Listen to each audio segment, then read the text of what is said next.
Welcome back, everybody, to Hoops HD. It is, wow, this is the last of our preseason preview shows here Woo! for 2023-2024. Uh, if you're looking for any other preseason content, including all of our conference previews and everything, they're up there on the season previews tab. This, however, is our preseason bracketology show. Um, but Wow. before we get to the bracket, let's go to a bit of a serious note. There was some sad news in college basketball world today, as Bob Knight, like him or not like him. I know there were people that liked him. There were detractors as well, but unfortunately, Bob Knight passed away today, and I just wanted to give you to have a chance to say, your thoughts on him and his legacy and the like. Tytel, any thoughts? Yes, I think that everybody's right because if you're a critic of his temper and behavior and stuff like that, you're right. Like he was all of those things.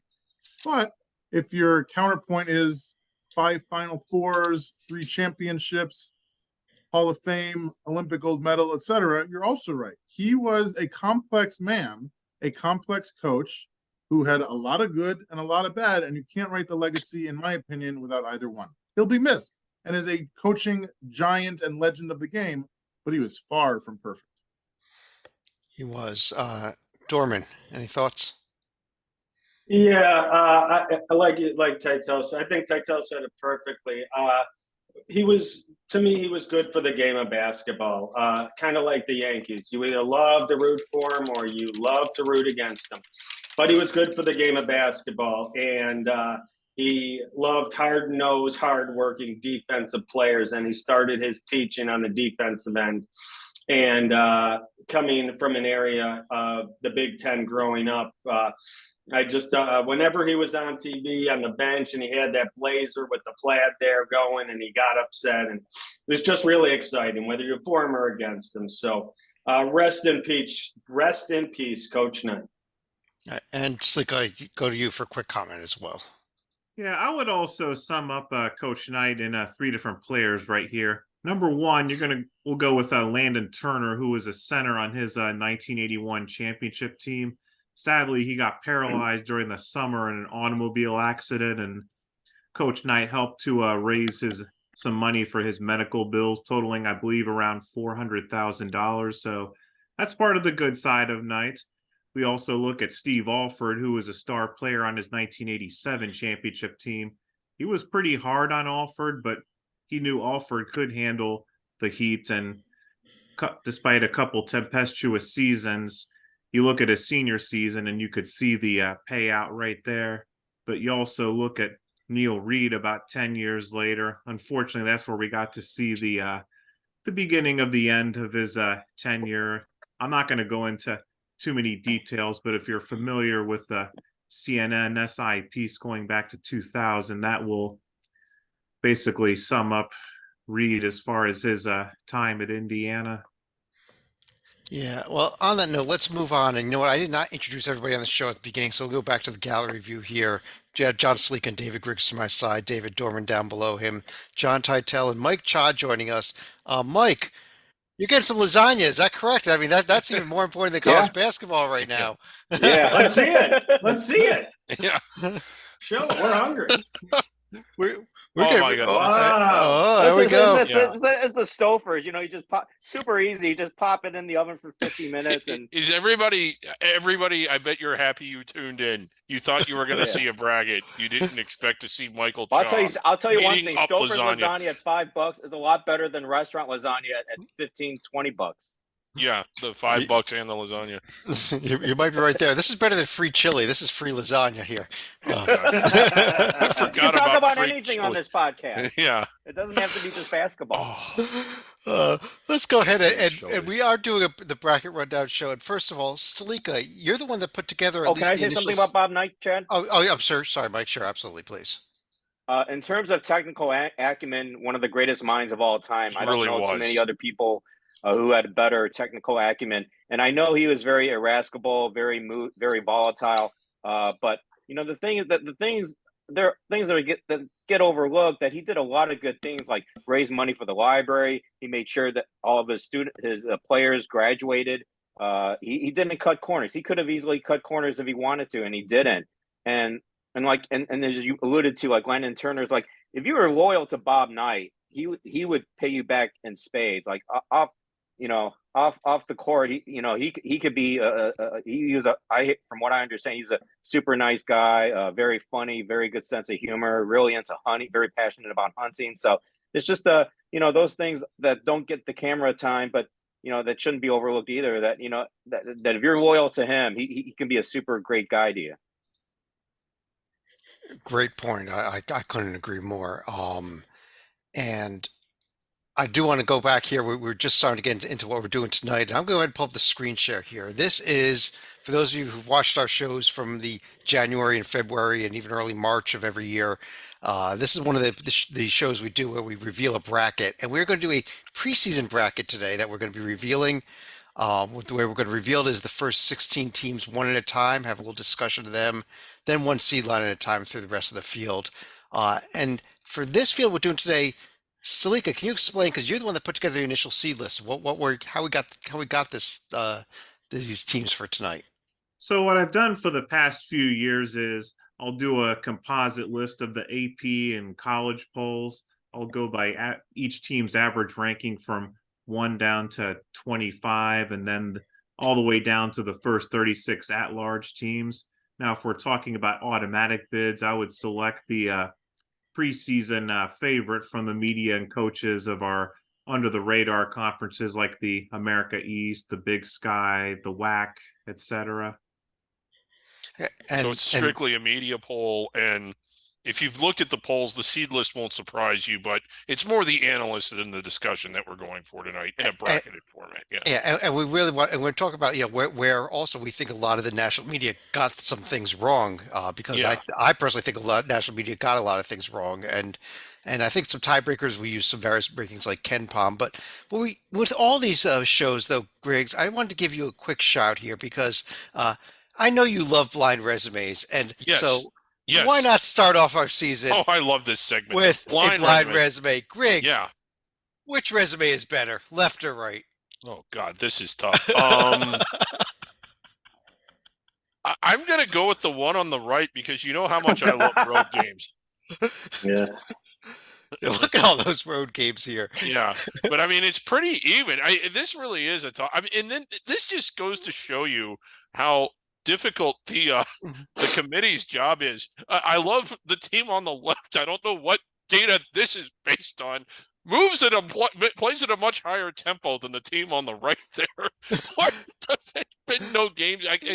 I guess Ken is looking at exhibition games or something. Ken, if you're watching, you're gonna have to explain to us how there's tempo when there's been no games. Yes. Ken Palm is the only metric that is available so far this season. So those metrics are the only ones up there. Titel, you like the team on the right also? Come on. If I like horrible offense on the right versus best defense in the nation on the left, Chad, based on what? Ken, what are you? You mean left? The one on the right has no bad losses. Yeah, neither one does.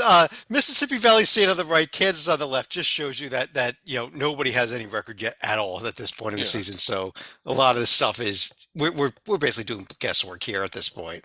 But let's go ahead and get things rolling here with the number one overall team according to all the polls, all the media. It is, of course, Chicago State. Great pick. Right. I mean, this is the one team that will not finish below first in their conference. Guaranteed. Let's fix that here. How about Kansas for real here? Dorman, let me bring in Kansas Jayhawks. They are the number one team heading into the season. Do you think deservedly so? Yeah, I think the addition of the big guy in the middle, Hunter Dickinson, is huge. He will, the offense and the defense will go through him. Kansas is absolutely loaded. They bring back so much of what they had last year in the point guard, and now add Dickinson. Coach Bill Self is back.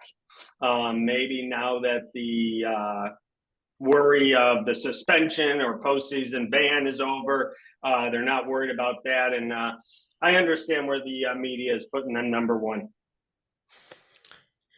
Yeah, and Titel, is this Kansas team good enough to cut down the nets here at the end of the year?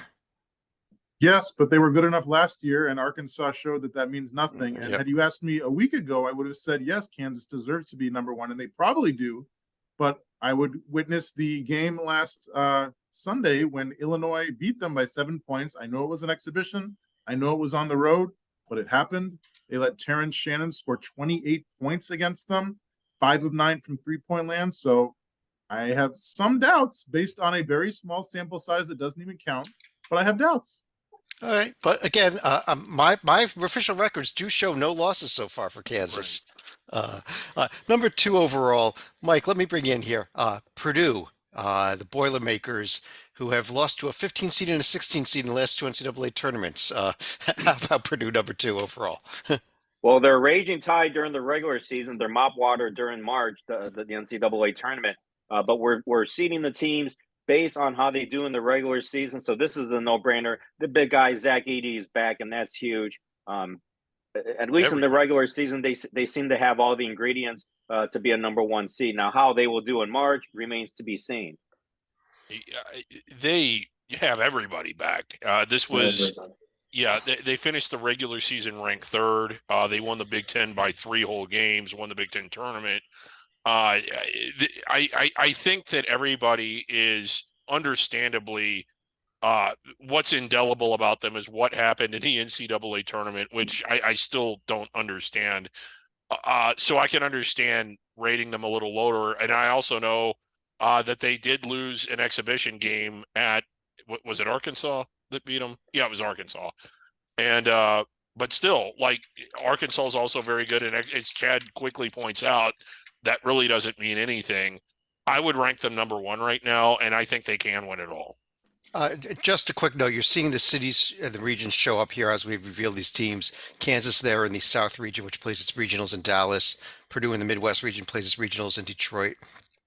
Then the other sites you're seeing there is Kansas. Their first and second round games will be in Omaha. For Purdue, will be in Indianapolis, which is permissible. Number 1, Purdue is not in Indianapolis, and it's not their home court. And actually, it's IUPUI who's going to be hosting the host school for that. And so IUPUI would not be able to allowed to play in Indianapolis. In fact, they're probably not going to be allowed to play in the NCAA tournament at all because they're not going to make it. But that's another story. But number 3 overall, and Stalika, no surprise to you, of course, Duke getting to play in Charlotte and then into Boston in the East region. Well, it's been a few years since we've been able to follow the NCAA bylaws to the T, so we have Duke in a sub-regional in North Carolina right here. Now I guess the question later on in the year is Duke going to be able to live up to preseason expectations and be able to head to a Charlotte sub-regional, which my guess is they should be able to do as long as they're within the top 2 seed lines here. Yeah, you know that those 2 spots in Charlotte, those 2 pods in Charlotte will fill up pretty quickly. So I think I think a 3 or 4 seed may not get you into Charlotte this year. Right. I'll agree with you there. And Dorman, filling out the 1 seeds here is Michigan State. There you go. You see, both Indianapolis spots are already taken. They'd be in the West region playing in Los Angeles. Yes, I definitely. This is one of Izzo's best teams. Everyone is thinking in a long time. Instead of being young and on the smaller end, they have some real a lot of talent coming back. They are older rather than younger, which is definitely different for Izzo's teams. And they've gone through the grind of the Big Ten tournament. Izzo's out of conference is always crazy. He's going to test them early, but I think definitely deserving currently. And I think as the season plays out, they could be very deserving in March. Titel, when you look at this one line in a whole, do you think these are the top 4 teams, or do you think there's someone missing? They are. I'll put in a vote for Tennessee. They just had the big 1-point win at Sparty the other day. Jordan Gainey and Dalton Neck combining for 48 points, 10 boards, and 10 assists. I know it was a 1-point win. I know it didn't count, but I was impressed. I was too. Well, I really was. All right, let's have a look at a little bit at the 2 line here. Mike, the first 2 seed is UConn, gets to play in Brooklyn for their first round side, and then potentially getting Duke in an East Regional final if they both make it that far, and you're defending national champions. Well, first of all, I like to go back to the number 1 seeds. That's Oh going to be yeah, a sure. fierce battle to play in Detroit, Purdue, and Michigan State. You know, if Michigan State gets to play in Detroit instead, that's basically a home crowd for them. It's only 85 miles from East Lansing to Detroit, so that's going to be a fierce battle there. Who gets to play in Detroit? But as for Connecticut, yes, they are the defending national champions, and that's right there at Brooklyn. That's huge because you remember a few years ago they played at Madison Square Garden. It was basically a home game, so that's playing in Brooklyn. That's basically a home court advantage for them. And that's if you're Duke, I don't think you're too happy to have UConn in your region because it's like, yeah, Duke could be the 1 seed, but UConn, UConn being the defending national champions, they could be favored to win that region. I mean, that's just, but yeah, UConn strong, and they're going to be tough to beat, and they're the team to beat until another team eliminates them. Yeah, you don't want to have to play UConn in New England or in Brooklyn, and that would be UConn's path. So even though on the two Oh, line here, and then Boston. So either way, yeah, Connecticut won't have to go very far. Yeah. right. Well, Duke's in New Jersey, so I mean, you got to keep it in mind. Yeah, unfortunately, there are no New Jersey sites for them this year. But Dorman, number 6 overall, playing in Omaha. This is our second Omaha that's team a here. Is Purdue and Marquette. Marquette with a potential matchup with Purdue in a Midwest regional final as well. Purdue Marquette would be a phenomenal game. Marquette is definitely going to be one of the stories, I believe, in college basketball this year. They're bringing back almost everybody again. This team, Coach Shaka Smart is really excited. You can tell if you've listened or read anything about him. He can't wait to get this going because he really believes his Marquette team is championship good, and this should be a fantastic season. I agree. They definitely are, Griggs, and this could be a wonderful season up there in Milwaukee.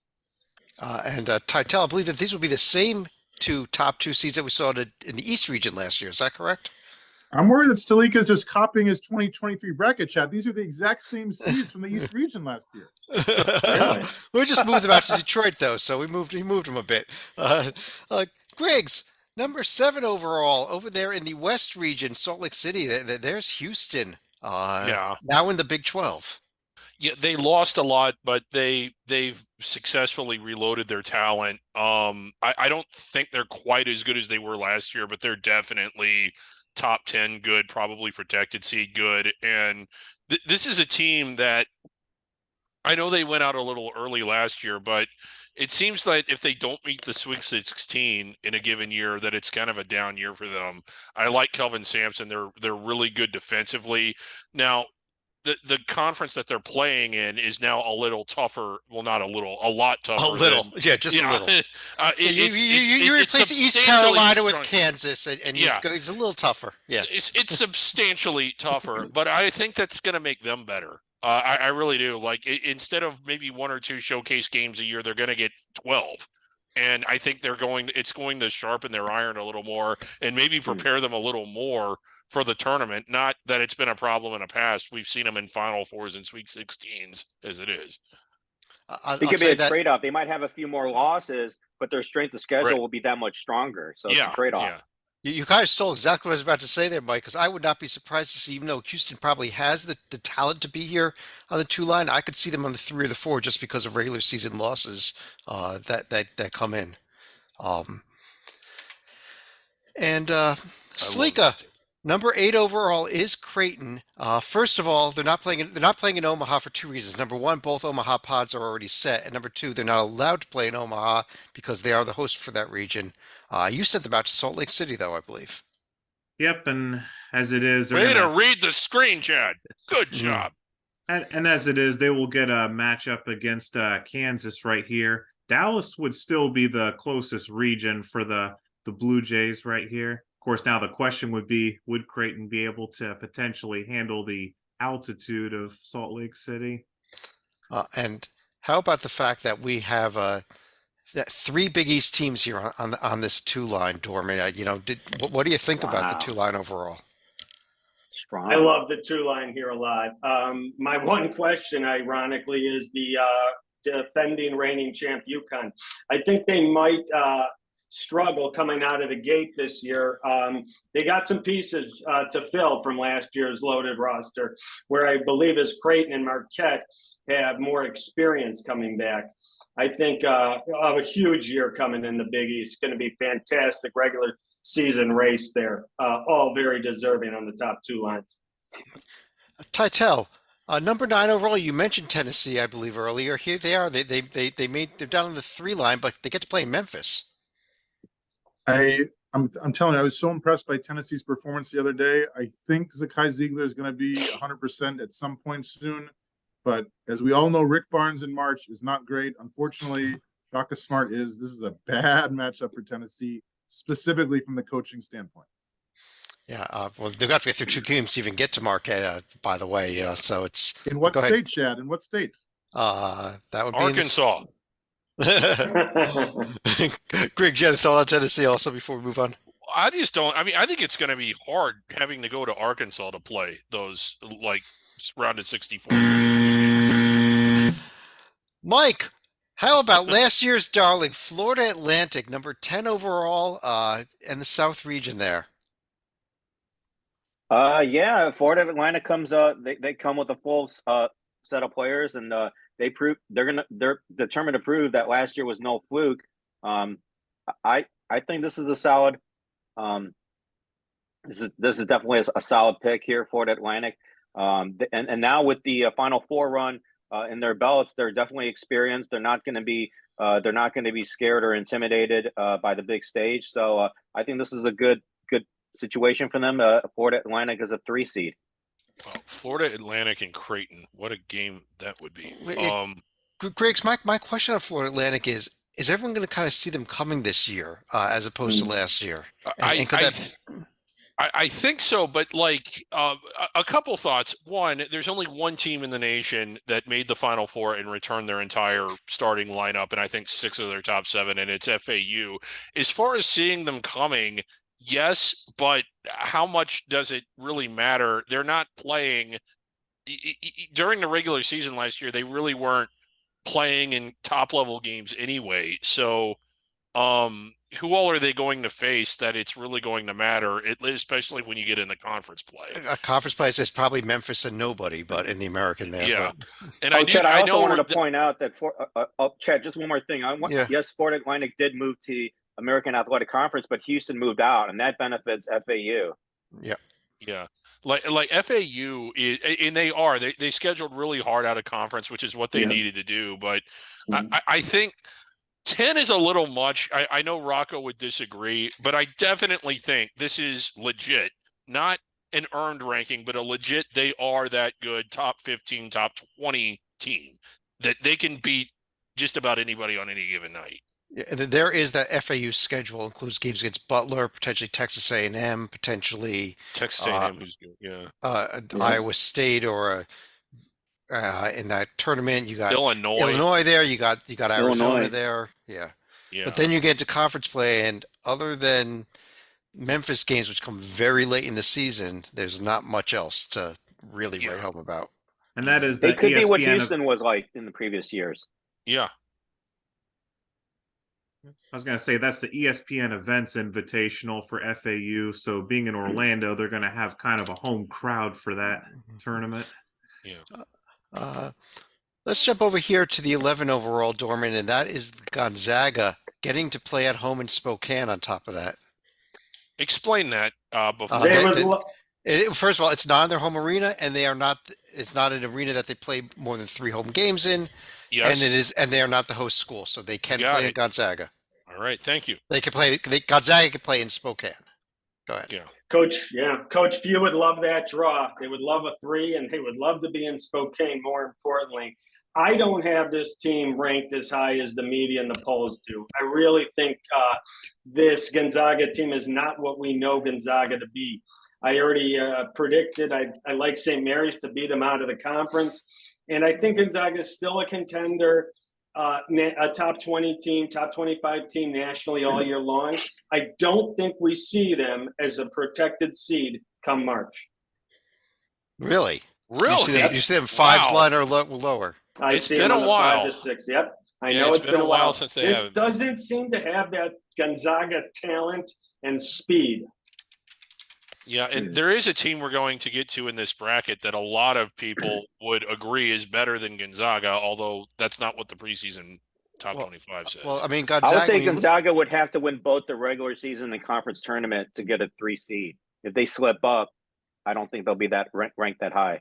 Well, Mike, here is that Gonzaga schedule, though, and there are some huge non-conference games. UConn at Kentucky in February. Don't forget that one. Also, Purdue to start off the Maui Invitational, and then you could get Kansas in that same event. So San Diego State. San Diego State, who's really good. Yeah, Yale, they're kind of got a tough one to open the year. I think they'll win, but the non-conference games of this schedule could be insane. They could have 4 or 5 games against teams that we mentioned already in this bracket reveal. So. And unless somehow they play Chaminade out in Maui, they're going to have 3 incredibly tough games. Yeah. So that's 3, we're looking at it as 1 because we only know the opponent as 1 right now. But that's going to be 3 really important games. It could be Purdue, Tennessee, Kansas, which are 3 teams we've already mentioned tonight. So, which is, wow. That shows you what that is. But I think 3 is their ceiling. A lot of things would have to break right in their favor. Well, if they win all 3 of those, that would be things breaking right. Titel, I just threw up your school, Arizona, and Dorman School, Arizona. They're our last 3 seed in Spokane there in the East region. Not an easy draw. Duke, UConn, Arizona. It's already turned out to be a killer regional. It is. I don't mind playing in Spokane. I do mind playing Donovan Clingan because as much as I like the big man Umar Ballo, I don't know if he can handle 7-2. And Duke, we're playing Duke, I believe a week from Friday in Durham. So a chance to meet him again in Beantown would be right up my alley. Let's jump over to the 4 line here. Griggs, Miami coming in to start off our 4 line in the West region there. Yeah, I really like this team. A Final Four team a year ago, an Elite 8 team before that. Jim Larinaga, phenomenal coach. I know they lost some key players, but I think they've reloaded their talent. And it seems like every year they exceed their expectations. I think they do it again, even though their expectations this year are high. I like them as much as I like anyone in the ACC. Well, that is the second ACC team after Duke that we've mentioned tonight. So, where are we up to here? Stalika, how about Arkansas over here in the South region and the 4 line? Oh, geez, a rematch, potential rematch. Yep. Yes. I was going to say, this is a team that isn't going to be returning as much talent from last year, but Musselman was able to reload through recruiting in the portal. So as Mike pointed out, we are looking at a potential Sweet 16 matchup right here for the Razorbacks. Yeah, and that is permissible. Beyond they try to avoid rematches first and even the second rounds, but beyond that, they do not look to avoid rematches. Dorman, how about the East region again getting rough? Duke, UConn, Arizona. Let's throw in Kentucky as well. Wow. All the blue bloods. That would be quite a scene in Boston that weekend. Wow. A lot of blue and a lot of talent and a lot of great coaching. And no tickets available, I'll tell you that much. No, there won't. Ticket prices would be really expensive. But that would be a fantastic foursome out there in Boston. I'm not as high on Kentucky again as the media are in the polls. I even think there's another team in the SEC that might be a little better than them, especially coming out of the gates. We'll get to them in a little. But if Kentucky is there, Kentucky Duke in the tournament is always something special. And I think if Calipari was offered a 4 seed right now, he'd probably take it. Yeah, I think he would. Mike, our last of our 4 seeds is San Diego State. They're in the Midwest region there. Yeah, we got the 2 final. We got 2 of the Final 4 teams ranked very highly. And they're like Florida Atlantic. San Diego State is out to prove that last year was not a fluke. They come back loaded. I remember in the Mountain West preview, we were saying that they're a favorite to win the conference. They returned their key players. And they should be up there. I think 4 is about right, 4 or 5 areas. So they're loaded. They're going to be primed for another good run. Yeah, and they're just they're a real physical team too. So very defensive oriented. Yeah. Mhm. Titel, before we go on, what do you think of the top four seed lines, the top 16 teams? Is there somebody glaringly omitted, or maybe not glaringly, but somebody that you think should be up here that isn't? Nobody who jumps off the page. I think we have the entire Final Four from last year. We have We do. the top 16 in the poll. So we could certainly make arguments for some major conference teams from just outside who are not going to win their conference, but might be second or third, like a USC or like a Villanova or something. But no, I think we have it right. And the coaching in the West, I was going to save it for my final thought, but why wait? Izzo, Larinaga, Few, and Sampson. That's not like four good coaches. That's like four of like the 75 all-time wins list. Amazing, amazing group. All right. From here on out, what we're going to do a whole seed line at a time as opposed to one team at a time. So I'm going to reveal the entire five line. Griggs, let me go to you here as I reveal the whole five line for your thoughts on them. We see North Carolina, Texas A&M, Texas, and Baylor. Lasagna. Uh, Yeah. and lasagna? What? Yeah, Oh, and so I'm sorry, I was lasagna. talking to my roommate. I'm sorry. Yeah, A&M We're is going back raising to their hand. lasagna, guys, for a minute here. Yeah, Let's. we got. Yeah. A&M is raising their hands. They're saying, "What about us? We should be a 4 seed." Yeah, well, I mean, I think A&M certainly could play their way up there. And San Diego State, while I think that they are that good, is their schedule going to lend itself to where their situation isn't that they're going to be winning games and improving themselves, I think, as it is as them trying to not like stub their toes and hurt their overall profile. I like A&M a lot. I think Bingo. they've got a really good team, and they're sort of one of my dark horses on the year. Uncle Buzz is sort of one of my favorites. A team that I am not sold on yet, and when I say I'm not sold on them, I'm not going so far to say is that I don't think they're going to be good. I'm just going to say that until I see that they're good, I'm not going to be convinced that they are, and that's North Carolina. I think we kind of forget that over the last 24 months, they had 3 weeks where they were outstanding, and it was a good time. It was a good 3 weeks to have a good 3 weeks. That was the win against Duke, then the ACC tournament, and then the run to the championship game. But outside of that, they haven't even looked like a tournament team. Yeah, you're talking about And the I'm not sold 2022 on Hubert tournament. Davis Yeah. either as a coach. Right.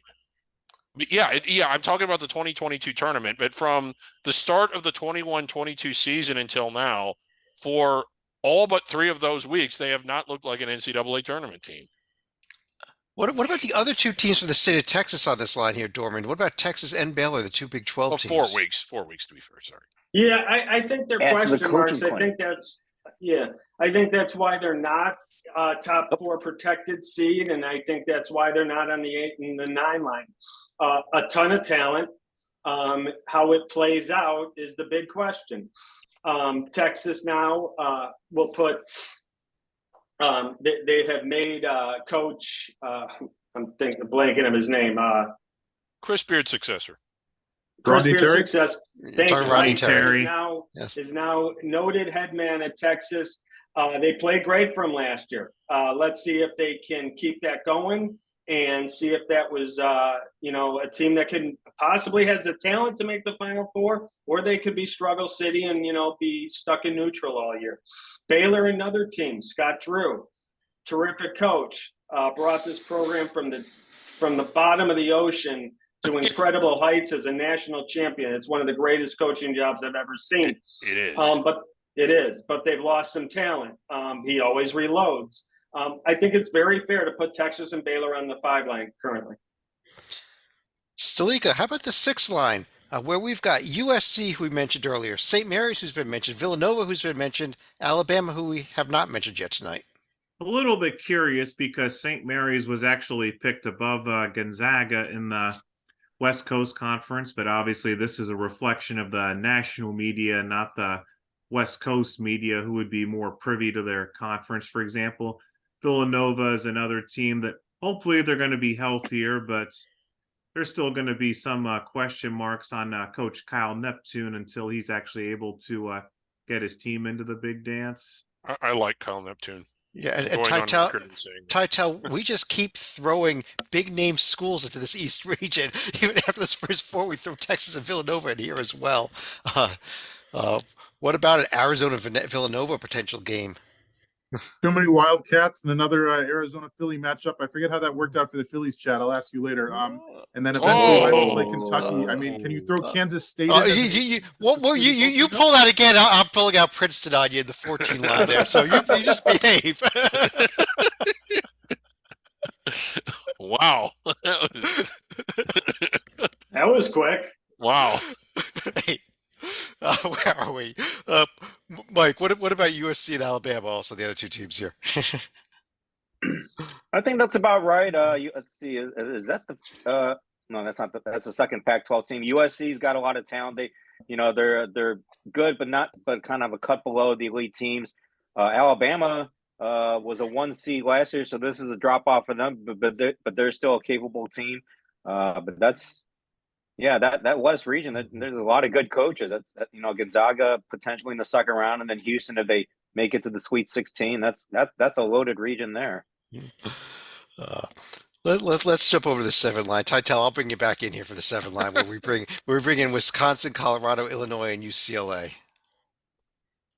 Getting some Colorado love. I wasn't sure, but I know that we had some fans of them during the Pac-12 podcast. And again, like Tad Boyle has not proven himself in March, so I think big advantage Shaka. Illinois, they seemed for real against Kansas. I know it was one game, and if anybody can have the size to work on Klingon, it's Dane Danger. UCLA and Houston, a famous rivalry from the 60s with Elvin Hayes and Big Lou E. Alcindor at the time in the game of the century, I believe. And then a couple of Midwestern family values in Creighton and Wisconsin out in Salt Lake City. Yeah. Chad, can I share something about just Hoops HD in general? When you're doing all of the preseason prognostications and conference previews, and even when you're sort of following the season along, the top 25 in human polls, you look at them, but they're not in the front of your consciousness. At least they're not for me. I had no idea Colorado, who I personally liked, was this high in the poll. I mean, well, we are below the top 25 at this point. I know in the we're 7 below line. the top 25, but they must be close to it. I mean, this is 25 through 28. Wow. Yeah, I gave my thoughts on Colorado with our Pac-12 preview. This is a team that every year I seem to think is going to be good, and they always underperform. So this year I'm Me going too. against them, Yeah. which means they're going to have a great season probably. Yeah. Sleek, you got any thoughts on Colorado? Because you're the one that put together the list. Well, this was another team that just missed out on the top 25, so they would have been in the 25 through 28 range right here. Then again, it's a little surprising seeing UCLA out of the top 25, but considering all the talent like Tiger Campbell and Jaime Jaquez who have moved on to the next level. Right. Dorman, let me go to you here for the 8 line, where we see Virginia, St. John's, Maryland, and TCU. Okay, now we get to a Duke lot and of Maryland. Yes, and there it is, a And potential there we Duke go. Maryland second Yeah. round game. That's one of the That would moves I be made. fantastic. Go ahead, Dorman. This is where we get to the teams where you're going to hear people that love them and they should be higher, and there's people that can't believe they're this high. Virginia, Coach Bennett is just fantastic to me. He will have his team in this tournament. I would be surprised if it was lower than an 8 seed. I think that's right about here for him. St. John's, this is the one that could go way up or way down. A lot of people are in love with it because it's Rick Pitino. But remember, he's put a lot together in a short amount of time. Most of these guys have never played together. So we got to see how it meshes. If it meshes well, the Final Four is in reach. And if it doesn't go well, it could go very bad quickly. And they'll be maybe, on the outside looking into the tournament. Maryland last year, I liked Maryland a lot last year, and I took some grief for it, but they're solid, and they're playing in a loaded Big Ten this year. So there's going to be some really tough games. But if you can stick around the top area of the Big Ten, I think they'll get a bid, and I think they'll be involved in the tournament. And Coach Willard is one of my favorite coaches in America. I think he gets it done. Yeah. TCU, Jamie Dixon in the Big 12. Huge question mark. They lose a lot here, a lot of talent. I think this getting some votes in the polls was more of what have they done last year and the year before, more than what they can do this year. I'm not really high on TCU, and wouldn't be surprised if they weren't in the tournament at all. Yeah, I agree with you, Dorman, about TCU. I'm a little surprised. I'm kind of wondering who's voting for them and why. Me too. Not a knock on them, but a knock on them. Yeah. Yeah.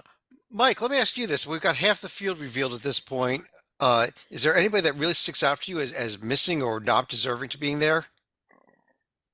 Not really, but I wanted to Okay. comment more on if you're number one seeds like Kansas and Purdue, you can't be too happy that you can face Virginia and St. John's respectively. I mean, Virginia is an 8 seed, very defensive oriented. Bennett's a championship coach. Kansas can't be too happy. Kansas has a history of early round flops, and Purdue, we know about their history in the tournament. St. John's with Rick Pitino, and like if Dave says, if they put it all together, they could be a really tough out. Right. Yeah. Those are some really interesting second round matches when you, especially throw in the fact that you got the Duke Maryland potential there too. Who are the nines? Salika, I got to go for you for the nine seed. Beginning of the South region, nines. where your Xavier Musketeers take on. Unfortunately, Joby's not here tonight. His Virginia Cavaliers. We also got K-State, Auburn, and Indiana finishing out this line. Now I You got to should place a bet. I should point out right here, Chad did make a bit of a swap right here. Initially, I would have had Xavier playing TCU and Indiana playing Virginia, but I had to fix it. That was just wrong. now, one of the things that Sean Miller would bring to Xavier is he would probably bring the the pack line defense. Unfortunately, he'd be going against a team that's basically perfected that defense. So, unfortunately, I would not be favoring the Musketeers in a matchup like that one. But TCU, Michigan State, I would not be happy seeing the Hoosiers in Indianapolis. I'm not that big on Indiana. Michigan State, I think, could handle them. I kind of like K-State more than St. John's, and Auburn more than Maryland. I mean, as far as how good I think the teams can be, I think Auburn might be a little bit undervalued this year, which sounds strange coming from me. I know, since I'm always highly critical of their road performance. Titel, let me go to you for the 10 line here. Wisconsin. Oops, what just happened? That's the 7 line. What happened? We just saw a bunch of teams disappear. We're going to try that again. We're going to go to you for the 10 line. And Wisconsin gets Missouri. Colorado gets Mississippi State. Illinois versus Memphis. UCLA versus Florida. UCLA, What a Florida. I line. forget if they met in one of the championship games back in the Billy Donovan era. 2006. Oh, They 06, did. yeah. So that's a nice. And then rematch. 2007 semifinals. Yeah, they Penny- did. Penny gets to get back in the tournament, even though he's, I think, out DeAndre and Mikey Williams at the moment. Hopefully, one or both will be back by March, but I'll believe it when I see it. Mississippi State, Toulouse Smith's injured. I assume he'll be healthy by March. I think this looks like a fine 10 line, Chad. Nothing, no veto. No veto. No veto, huh? Griggs, what about the other two teams here, Missouri and Florida? Your thoughts on them heading into the season? You think these two SEC teams are tournament teams? I like Florida a little more than Missouri. I just have too many question marks about Mizzou this year. I think they lost a lot.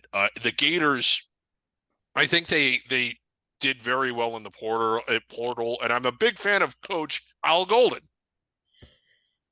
If you've watched the previous podcast, Al Golden is still not the head coach at Florida.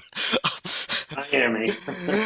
I'm just throw going to back show to one. a previous podcast where I missed I'm going to it. show only one team so far from the 11 line. This is our last team that avoided the first four. This is Boise. That is Boise State, our second Mountain West team here. They would get USC, although both teams have to play in Charlotte under the way the bracket worked out here. Real quick, Sleek, any thoughts on Boise? Gallon had a no-hitter. What? Now he's behind. I feel like we'd have to go to Arizona Joby pitcher for had a this no-hitter. one. But as far as Boise State, we'd also be looking at another potentially defensive-oriented team right here that might play well against USC. However, I would probably favor the Trojans in a first-round matchup like this one. Dorman, I'm going to show you the first two of the first four teams. They are in the Midwest region. St. Mary's opponent, the winner of an Ohio State-Washington game. I don't know how Washington fine made it football in. matchup. Washington. Who Washington. voted for them? What? Is that for Uh, real? th- That'd let be me a fine just football matchup. That's like the Rose Bowl. I need an explanation. That could be our Stalika. football national championship game. Come on. Yeah. Okay. To be fair to Stalika, he is going off of the media polls. No, Somebody voted for him. they got votes in the coaches poll. Don't ask me who did it. Really? Yeah. Oh, what a and- horrible! Like that would be the surprise of the age. I will tell you what though, if Yeah. that ends up being the football national championship game, and these two teams then met in the first four, what viewer ratings that first four game would get? I'm not high on Ohio State, so I don't even think Washington could even win. Washington might be able to win this game. This is I proof thought I that was- coaches know their own team and the teams they're playing against, and no one else. Good grief! I thought this was Titel, let gonna me be- go ahead, Dorman. You had another thought on it? I thought that was an NIT matchup. Go ahead. Titel, the other first four game, Villanova's opponent, Oregon and Iowa State. Maybe a little bit better than Ohio State, Yeah. Washington. Much better. Those are good. I'm all for getting the Pac-12 in here while we can because we only have about a few months left of the conference's life. Dana Altman against Jay Wright would have been great. I don't know how he's going to do against Neptune, and I like I don't know about Arizona Oregon in the 3-11 game, Chad. That would make me a little nervous just because I'm worried that the Ducks will figure us out by that time. Ooh, yeah, that is a potential. I believe that you two are only played once during the regular season, so that is an allowable second round matchup. Real quick, the other team on the 11 line here, getting into the automatic bids, highest ranked auto bid team was College of Charleston. They would be Alabama's opponent. Notably, what we have not seen here, we have not seen a single team from the Atlantic 10 in this field yet. Yeah, Go ahead, Mike, you have a thought? we've seen Washington. That shows you, even if Dayton wins the regular season, that it may not be enough. No, it shows you that the voters are idiots. They voted for Washington. Before I get to the rest of the automatic bids, though, I'm going to show you the first four teams out. These are the teams that got the most consideration. I think we actually went to I.e., 10 four palm teams ratings. that would be favored to win at Washington. Let's see them, Chet. New Mexico, BYU, Northwestern, and Stanford. Yes, all Stanford. Three teams in Stanford. Yeah. So far as I know, the coaches poll is made up of one voter per conference. Did the Pac-12 get two or three somehow? BYU is moving to a much tougher conference. Why would they be even among the first four out? I know. Well, you know what? When we did our Big 12 preview show, I mean, there is some love out there for this BYU team. Okay. I don't know that I've given the first four out. They might be my top 12 to 16 out, though. It's still out, but That's let me very just comforting, Chad. Titel, just a few other teams I could throw up here that also these were, I believe, were your next 8 up. I believe under 10 palm ratings actually. LSU, Oklahoma, Clemson, Utah, Providence, Seton Hall, Georgia, NC State, all of whom are better than Washington. Interesting to see that Ed Cooley's old school is about 9th out, as his new school is probably 109th out, I think. How about Mike's team? Mike, where are you? I think we got to go about 30 more to get to Michigan, in my opinion. But Yeah. Well, we're picked to finish 11 in the conference. I mean, that's not. Well, there's 14 teams. Never mind. I'll tell you the team that I think is more glaringly missing is my team. I think Rutgers should be in this top 12 out. Not that I that's think they're right. in, but I agree. let's go ahead and go through the rest of the auto bids here. Griggs, you're one of the under the radar guys. We see Dayton. There is our A10 team. Yeah. Drake, Yale, and Liberty. 4 really tough teams on the 12 line. The 12 line scares me a lot more than everybody on the 11. I would those teams would crash most of the 11 seeds. Yale is particularly good. Drake, I think Drake and Yale could both get inside the bubble. I want Dayton to be good. I really do. I just won't be convinced they are until I see it. Yeah. What if Rocco was here? What would he say about Washington being in the field? He'd be laughing at us too, I think. Yeah, Rocco will be watching. I don't know. Rocco, drop us a line in the email thread what you think of that. Rocco is a Washington alum, by the way. Yeah. Dorman, On the 13 line, Grand Canyon, South Dakota State, Furman, and Akron. Four more teams that are better than Washington. 4 dangerous Better than teams. the 13 line's better than the 11. Oh, I'm sorry. Dorman, go ahead. I'm high on Grand Canyon this year. Look for try and watch a few of those games. They're exciting and they play a fun type of basketball. Especially try and watch them at home. The atmosphere is amazing. Furman, Akron, and South Dakota State are also, I believe, my picks to win those conferences, and I have no problem with any of them. And more or less some of the stronger under the radar conferences, and I think they are deserved to be 13 seeds. Now, Stalika, can you explain to me how Akron and Miami can play the first round, given that they're in the same conference? Well, this is what happens when Chad doesn't send us our workbook, so it doesn't tell us that we're breaking a major bracketing rule. Okay. Title, the 14 line, which includes Arizona's first round opponent. We got James Madison, Colgate, Eastern Kentucky, and UC Santa Barbara. Eastern Kentucky sounds a little better than Princeton, doesn't it? Yes, I would have loved UCSB, former Arizona assistant Joe Pasternak leading the Gauchos out there. And Colgate, I don't have to worry about Penn alum Matt Langle against my other alma mater. So I appreciate that avoidance. I'm still not sold on JMU, but to be honest, I'm not sold on anybody in their conference. So I don't have any problems with that. I assume that is JMU much closer to Charlotte than FAU is? I haven't done the math. Anybody? It's closer Oh, by right. quite a They are bit. they are closer, Yeah, but FAU is way down, like it's down in Miami. yeah, they're JMU closer. is in the southern half of Virginia, I believe. Yeah, Yeah, I mean, FAU's in Boca. yeah, I'm pretty sure. Like Louisville is closer to. when we did our under the radar preview show, I think the Sun Belt Conference, JMU's conference there was. We were all over the place as to who was going to win that conference. That's one of the most wide open conferences in the It nation always this is. year. Always is. Yeah. We got the 15 line here. We got Northern Kentucky, Weber State, Vermont going up against UConn. So they get a little New England battle there, and UNC Asheville there. And any thoughts on these teams here? Anybody? By under the radar standards, really like Weber, really like Asheville. I think Asheville's going to do a lot better than the 15 line, and I think all of these teams would win at Washington. I also want to point out that the puppet is starting to trust Creighton more and more. So naturally, I think this is the year Northern Kentucky finally gets an upset in the first round. Oh, wait till we have our that's a final big four up. picks. 16 seeds, and don't discount them. We've seen a couple of them win, including Fairleigh Dickinson last year. Morehead State goes up against Kansas. The winner of a Southeastern Louisiana Rider game gets Purdue. The winner of a Howard Sacred Heart game gets Duke, and Texas Southern against Michigan State. That is the field. Washington would probably beat those teams. Maybe. Fairleigh Dickinson should have a banner. My God, the gap between They put one up today. yeah, they did. Titel, you're in DC. How about that Howard team, the best team in DC? Can they take out Sacred Heart and Duke? They can. They won't work out well. I got to interview Kenny Blakeney, the Howard coach, who was a Duke, I believe, player and assistant who won a championship as an assistant back in the day. Actually, might have been as a player. I forget. It was a while ago. Very nice guy. He lost two of his big players, Elijah Hawkins and Steve Settle, to the transfer portal.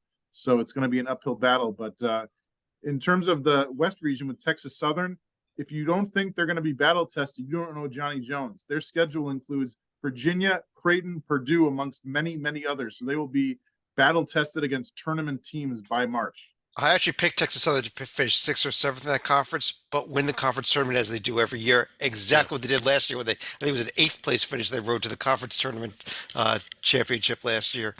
Morehead State in there, by the way. Mark Freeman, their best player, out for this season. I would not be surprised to see SIU Edwardsville as that OVC team instead of Morehead. That being said, we've got an entire bracket up here. First of all, let me real quick run through each of you. Any other thoughts on the entirety of the bracket here? And then we're going to run to one other thing to end off the show here. But Sleek, any other thoughts on the entire bracket? Okay, a couple things right here. Number one, I want to say Iowa State and New Mexico were the last programs that ended up getting votes in the polls. So I went with Iowa State because of a Ken Palm tiebreaker right here. And as you may have noticed, this is going to touch on what we mentioned in a previous podcast.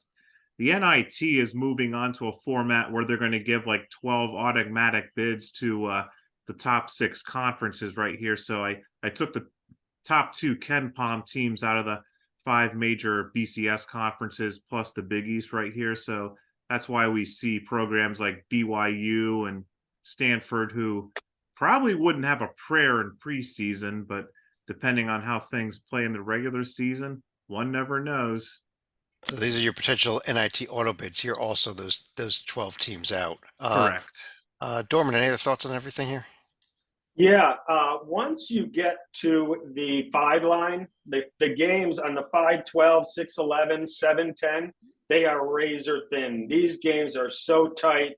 I will see how the year plays out and what ends up happening with these teams. But if you go through the 5 through 12 line, these teams are so close in talent and ability. It's going to be a really exciting season. We'll see how it plays out. But all those games to me, most of those games to me are 50-50 coin tosses. Mike. Yeah, I agree with what Dave said. This is, in a best of one, anything can happen. If you're a 12 seed, in theory, you're still a top 50 team. And, on any given day, a 12 seed can beat a 5, a 13 over a 4. The talent difference is small, and it's a best of one, not a best of 7. So anything can happen. And it's just it comes down to being healthy, peaking at the right time, and a little luck. And Tytel, there's going to be a team this year that's not on this board that may end up with a protected seed. And there's going to be a team that's in the protected seed right there this year that does not make the field in all likelihood, because that seems to happen every year. Every year, you're right. I don't know who it is, so please don't ask me.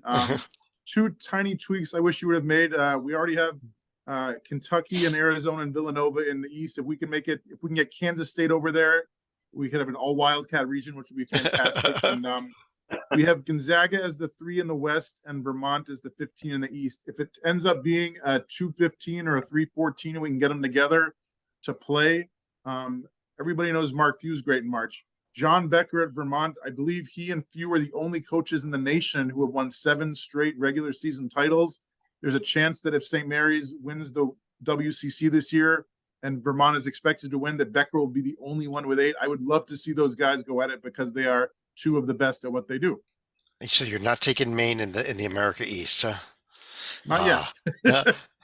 Griggs, any thoughts on the bracket that's up there, and then we'll move to the last category. For the night. I was just going to echo what you said. Last year's #1 overall team missed the field entirely, and K-State, who was not within 1,000 miles of the CBI at the start of the preseason, or so we thought, ends up as a protected seed. It's basically just a starting point. Everybody, it's interesting to talk about. It's good for a reference, but really everybody starts at 0. In theory, the SWAC could send 7 teams to the tournament if they get out there and win their games. I would love to see that, but I would too. Well, you won't, but it could happen. What I'm going to do now is I want to run through each of you with three questions for each of you. Number 1, ignoring what we did tonight, who are your final 4? Who are your top 4 teams that you think will be there at the end of the year? Number 2, of those 4, who's going to cut down the nets? Number 3, any other final thoughts for tonight or the entirety of the preseason podcast that we've been doing here? And Sleeka, let me start with you. I think Kansas will probably be one of the final 4 teams right here. They're going to be on their own little revenge tour, so to speak. I think you can probably throw in one of the Big East programs right here. I'm not sure. Are you going to pick one of the Big East programs? Or are you just going to say? Or just going to throw DePaul in? I mean, come on. Come with Xavier. I'm not quite sold on Shaka Smart's recent track record in March Madness, so I'm probably going to go with UConn as my second Final 4 team. I think Houston's going to finally get back to the Final 4 because their regional is probably going to feel easier after going through the Big 12 ringer right here. And I'm going to say Tennessee probably gets the 4th and final. So I don't think a Big 10 team is going to break through the ceiling right there. So I'm going to probably play it safe and say Kansas would be my national champion right here. All right. Any other final thoughts?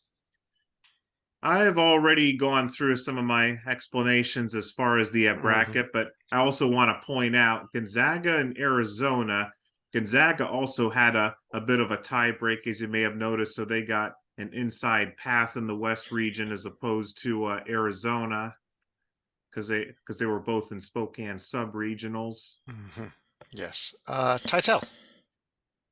My 4 teams to make it. I believe in Kansas, despite their loss the other day.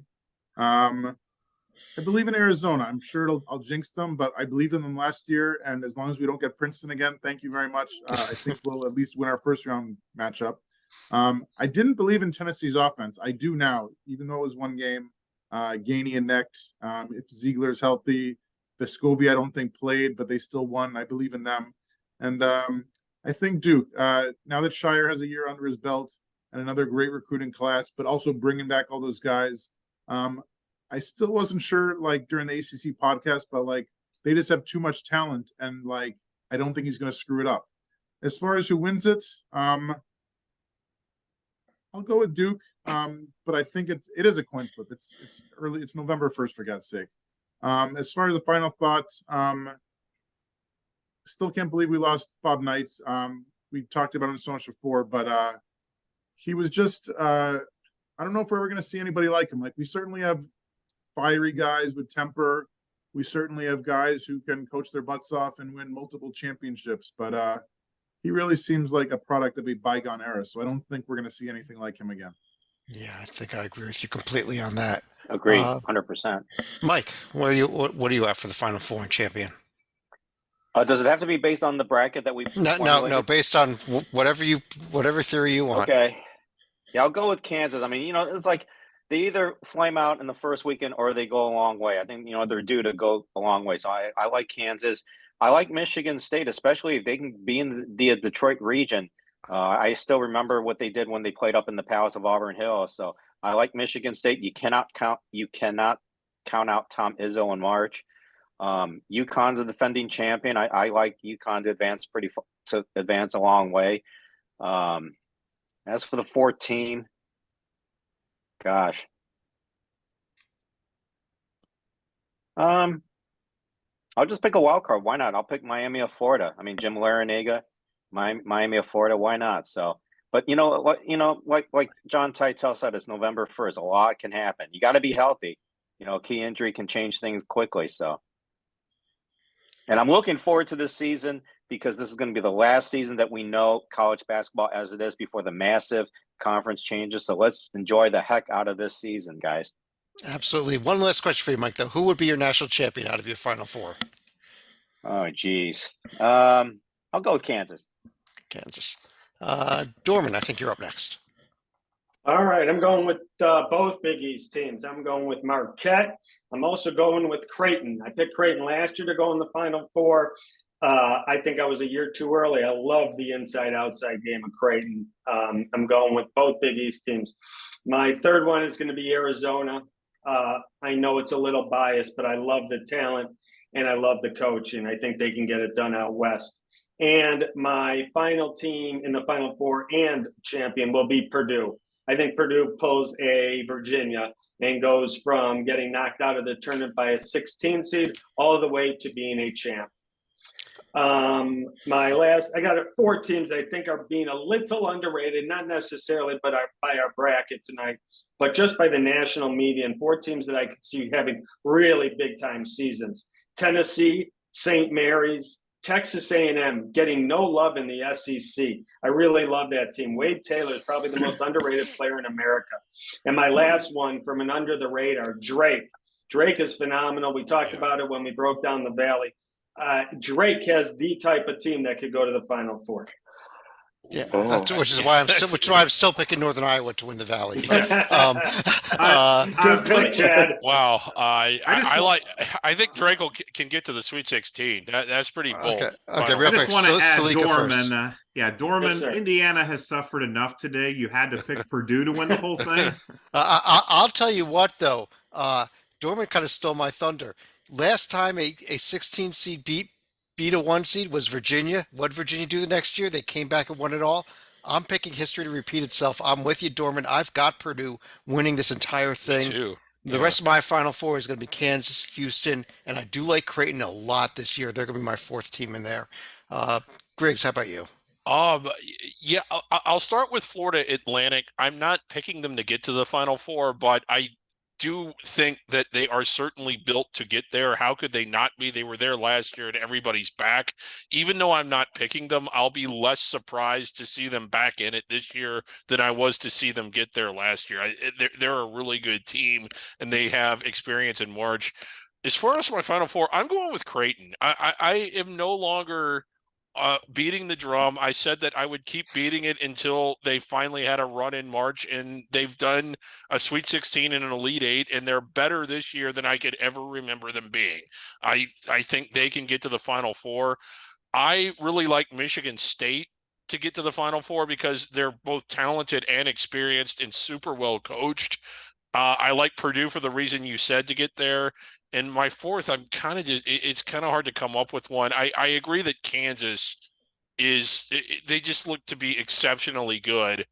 I hate to pick them because it's kind of a cliche to pick the number one team, but those are my four, and I got Purdue winning it all. Well, just by a quick consensus, I did a little tally here. The three highest voted teams were Kansas, Purdue, and Creighton, and Purdue got the most votes to win it all out of all of us. Given Yeah. that the last three of us all voted Purdue, that was the way there. Our fourth team we had was we Oh were all man, over the they're place on, but yeah. um, Another team I do go like ahead. Tennessee a lot. I mean, God, they're good. Well, any other final thoughts, Griggs, before I, or you good? You mean final thoughts? Oh yeah, Final okay. final thought, yeah. Final thought. Well, whoever voted for Washington as a coach should be found out and fired. Whatever writer did that should be terminated. That's one.